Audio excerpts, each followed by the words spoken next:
alaikum. Just to make a slight correction, there was a bunch of us at Berkeley in 1993 that got together to try to start Students for Justice in Palestine.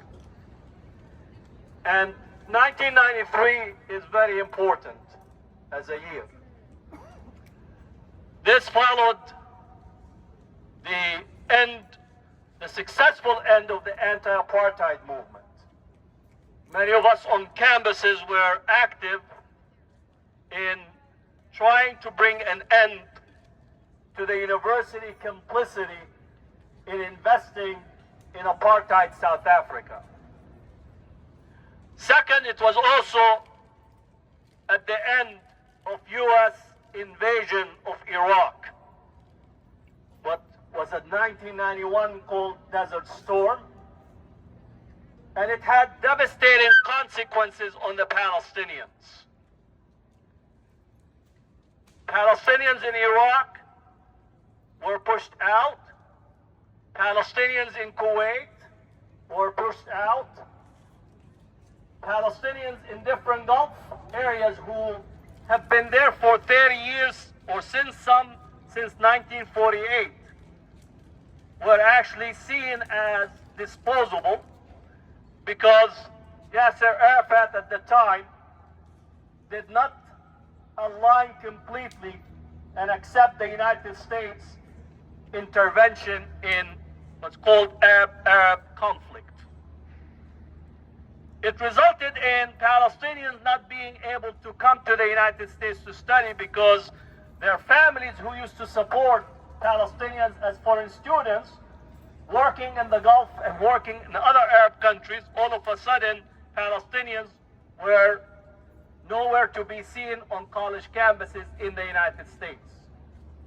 So as a way to organize, as a way to begin to actually create further type of engagement, the idea of Students for Justice in Palestine, if you're a student and you're committed to advocate, to organize, to commit to changing the conditions that the Palestinians face, you're welcome.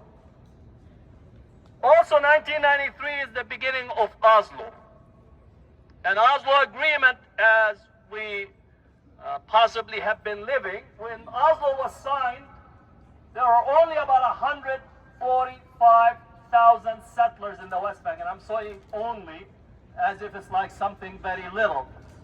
Today, in the West Bank, there's approximately 760,000 settlers in the West Bank.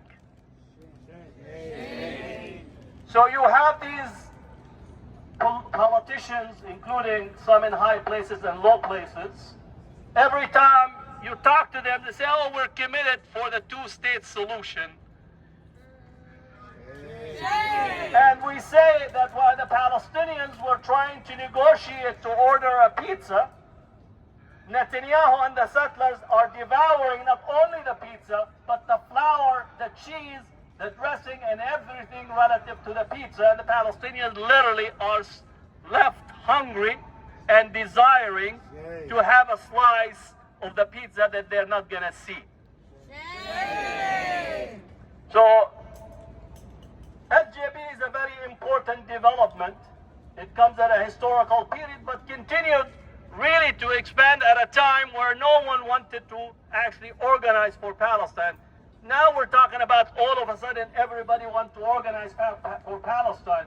From 1993 all the way to the early 2000s, even Arab, Palestinian, Muslims did not want anything to do with Palestine because you're just going against the current. Everybody's having kumbaya, the peace process, Oslo, right? Economic opportunity. All that was taking place, and literally no organizing for Palestine was allowed, even among those whom we think they actually should be natural allies. And then you have another period between 9/11 and 2008. People did not want to organize for Palestine. They did not want to have anything to do with Palestine because all of a sudden, every mosque, every center, every organization had an FBI agent, and often they speak Arabic too, mashallah. They studied Arabic as a second language. Because post 9/11, the FBI hired 14,000 new agents, including some who have Arabic skills. So you could say, you know, sometimes people don't learn when they're like older. At least the FBI learned. In the 1960s, they only used to send white officers, FBI agents. Now they actually give you the whole colors, melanin endowed and also linguistically skilled. So they'll bring you an Egyptian, Palestinian, a Sunni, a Shia, and sushi, and in between. So literally 14,000 officers were hired and set out to infiltrate the community, to try to disrupt, entrap community members in all kinds of issues, material support and so on. So literally, for almost from 2001 to 2008, you could not organize in Palestine, including in Muslim Arab Palestinian space. Now I know in here we're close to New York, and I need to always talk about the New York Police Department. Say mashallah. Right? The New York Police Department is one of the largest police departments, not only in the US, in the world. Have you ever heard of a city police department have 70,000, right? 70,000 officers. In some countries, that's literally their national army. Post 9/11, the New York Police Department set up an intelligence unit. This is very relevant because we got the news from Columbia University that the police was actually infiltrating and spying on the student group. Oh, is there such thing? I'm here, like the First Amendment. Who's this person in the statue? Right? The freedom of speech, like we teach, you know, if what happened in Columbia University happened in Iran, you'll find all these talking heads 24/7 covering it on the news. Where is the National Organization of Women, like, you know, cutting their hair and protesting what's happening? I literally saw a police officer dragging a woman, grabbing her from her hair. Right? Did you see UCLA yesterday? Rubber bullets, snipers on the roofs. Maybe that's Russia, or am I mistaken? Right? So again, the hypocrisy has no limits. So the New York Police Department, 70,000 member post 9/11, set up an intelligence unit, right, undercover, and they send these officers to spy and infiltrate communities. They include sending out this officer to go on a camping trip with the Muslim Student Association in New Jersey, New York area. And this person writes a highly secretive report. What was it? Highly secretive report. Top intelligence. Like, you don't want to touch this. Like James Bond could not have access to it. This report said that this guy witnessed that Muslims pray 4 times a day. MashaAllah. So you're talking about a person paid by us taxpayers to go on a camping trip to infiltrate a Muslim student organization to get a highly intelligent classified report that we need to go to court in order to get a copy of it for him to get an F in Religion 101, Muslims pray 5 times a day. And the joke was he couldn't get up for the early morning prayer. Alright, so again, the New York Police Department done this.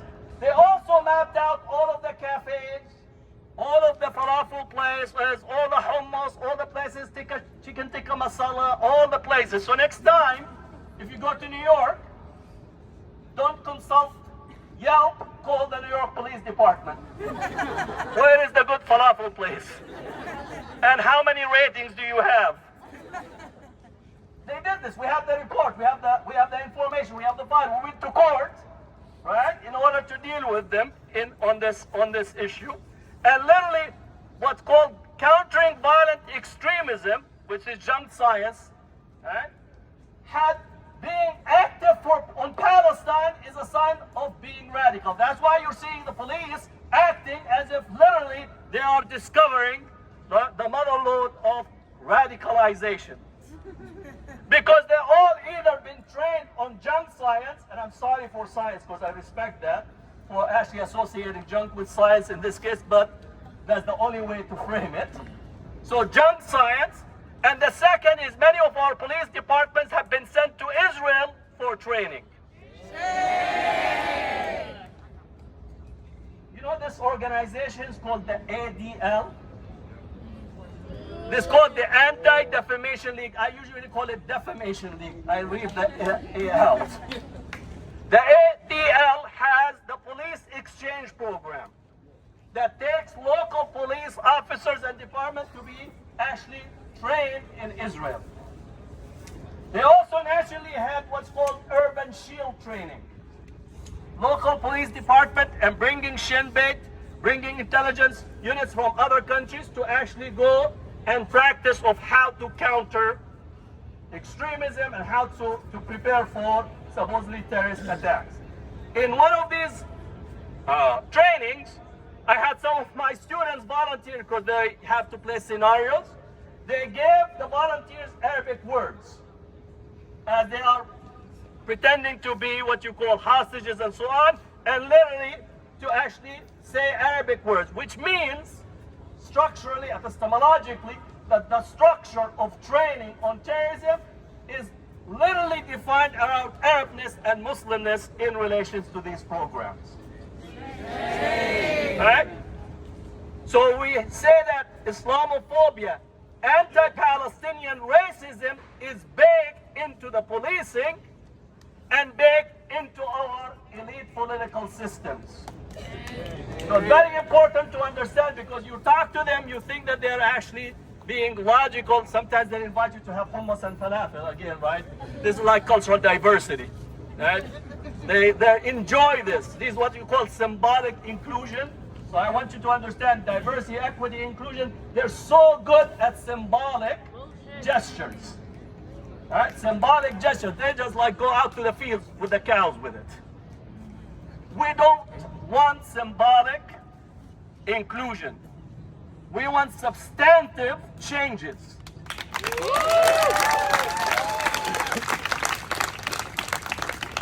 What we want is changes that go throughout the ranks.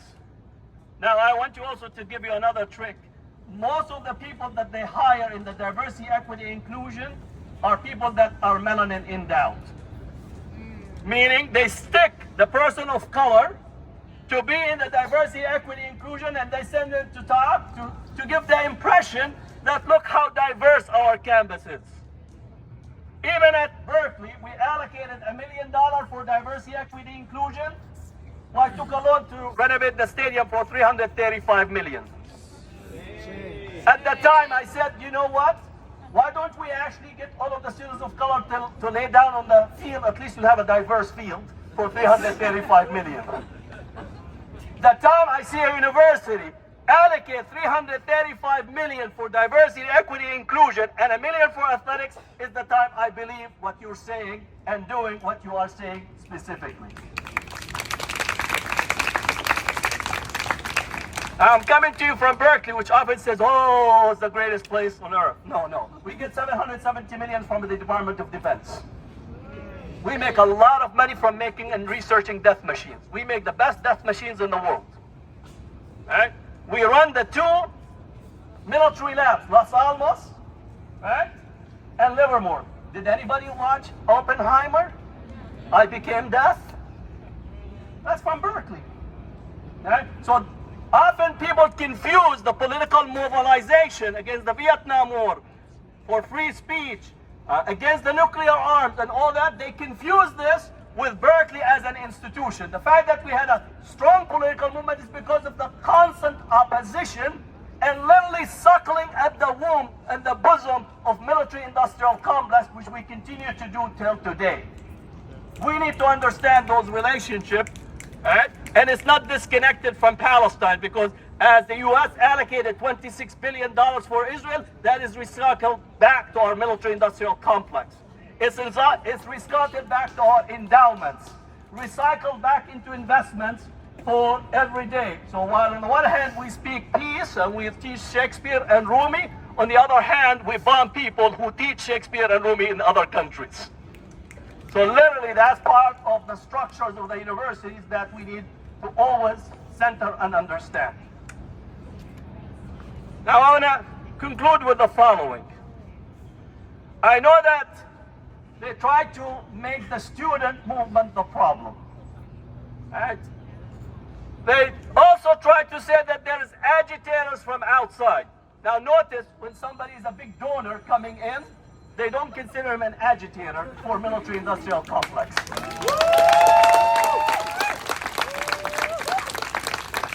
When a donor is picking up the phone and saying arrest the student, that's not an agitator, that's an upright citizen. Let me say the following. Historically, and we go back historically for the beginning of the 20th century, from the labor movement. Oh, May 1st. What was May 1st this past 2 days? What was May 1st? What was International Workers' Day. Why did we get that day? Soviet Union. It was in solidarity with American workers who got beaten because, I know you read religious texts, there's nothing in the Ten Commandments that says thou shalt only work 8 hours a day. It's not there. Also, there's nothing in the Ten Commandments, right, that says thou shalt have health care. There's not there. All this was a result of a mobilization, and people died to organize, right, as laborers, and as a result, the world community had an International Labor Day. It's actually celebrated in May 1st. The United States did not want to be part of the world. Talk about arrogance, right? So that's why we have Labor Day in September, right? So again, from the labor movement, students were centered. The enfranchisement of women, students mobilized on college campuses. We talk about the Vietnam War, students mobilized against the Vietnam War. Civil rights movement would not be where it was without the students. Did the students go to these lunch counters? They were impolite, right? Like, couldn't they ask, could you change the policy so I could come and sit on the lunch counter, please? Why, dude, I know this white only and then, you know, black from the other room. Can't you just I'll stay outside and politely ask you to do it? All right? I know Jim Crow, you know, it's okay. I cannot disrupt the peace because your peace is very important, especially if it's 357 Magnum on my head. So it's this notion that you need to actually protest appropriately. If appropriately was the case, we would still be not able to be sitting equally on a lunch counter. So students had it right historically. You were right in the labor movement. You were right in the women's movement. You were right in the against the Vietnam War. You were right in the free speech movement. You were right in actually solidarity with the United Farm Workers. You were right with the environmental movement. You were right in South Africa. And you're right in the Me Too movement. And you're right today on Palestine, no matter what they say.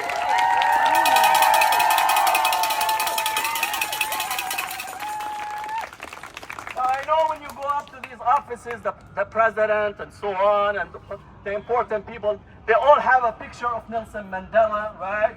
And they might have some trinket in Africa because I know they have to look culturally, as you call, appropriate, right?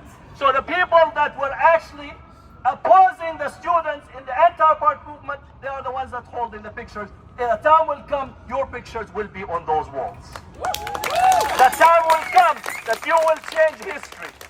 Why? Because that's how history actually moves. When Columbia University President Na'mat Shafiq, I want to thank her, really thank her, not maliciously, but thank her. She thought she went to the Congress. You know, when you get invited to Congress, you made it because you're going to be on TV, right? You're going to have like everybody around the country looking at you. They might look at you at Sorbonne because you might get invited all of a sudden to France, lecture in there, you get croissant hot right out the oven. You make it, right? You're like almost 2,000 presidents. It's like few that gets to be in the Congress in there. The camera is there, right? It's a show. So she came back thinking now she's gonna show them who's the tough sheriff in town. I'm gonna track these students, naive. I'm gonna threaten them, call the police, and look how sophisticated. We suspend them first, and then we'll charge them for trespassing. Wow, mashallah. We say even the devil offered them this. I say, no, I fear God. At least I ask you directly. So literally, she suspended them, then charged them of trespassing. Then she calls the police department. She thought that's it. She's going to be celebrated. Tough. She's going to possibly get a new grant, right, for Columbia University. She might move up, and next thing she would be a secretary of nothingness in the Department of Nothingness somewhere in this country. She was hopeful, upwardly mobile. The end result is she unleashed the student movement like never before. And yesterday, because UCLA moved on the students that the way they did, literally as I was flying here, 5 new campuses just put their encampment in California alone.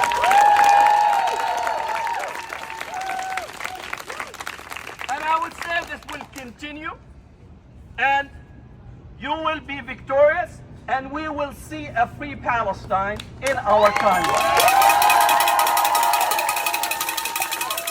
I always say that Palestine is a state of mind that needs to be actualized outside. So let's go outside, continue to work, to continue to organize, to actualize a free Palestine collectively.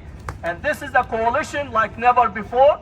And this is the time to seize the time. The time is today. Free Palestine, free Palestine, free Palestine.